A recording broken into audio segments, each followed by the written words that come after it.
You know, with these record-breaking temperatures in parts of the country, the middle of fall is feeling more like the middle of summer for millions of you this weekend. And while it may feel pretty good in some places where it's typically much colder, some businesses may be hurting from this October heat. Joining us right now to talk about that is our business weather expert, Paul Walsh. Good to see you this morning, Paul. Happy Halloween Eve.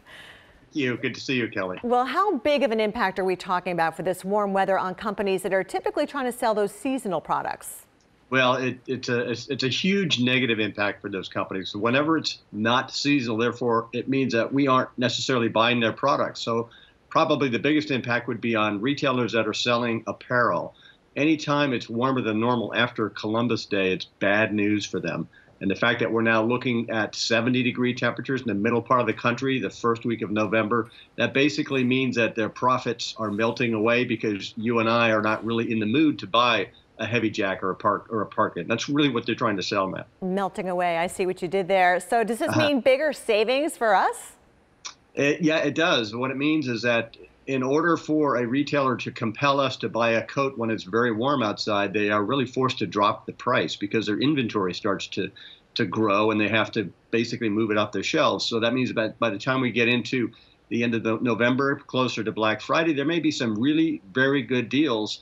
And by that time, we'll probably be needing those products. Yeah, holiday season really not that far away. So let's talk specifically about how the weather may play a role in what we'll be buying.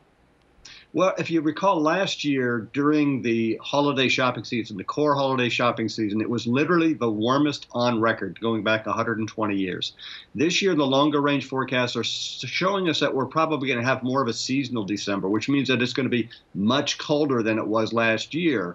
That means that most of us are going to be looking to buy those seasonal clothing items and outdoor winter items that we didn't buy last year. So it's going to be a very, very strong year, actually, for retailers, even though we're in the midst of this mild spell in November. So my point is, as we get into the end of November, you should start looking for some pretty good deals, and you should get them early. In other words, buy them in November, buy them in early December, because those inventory levels will drop as the demand starts to pick up in December, which is very, very likely. All right, Paul, good to see you. Happy birthday, by the way. You got a birthday coming up. I'm 39 this week. Oh, wow. Again. Okay. Congratulations. Tuesday, November 1st. We appreciate it very much, Paul.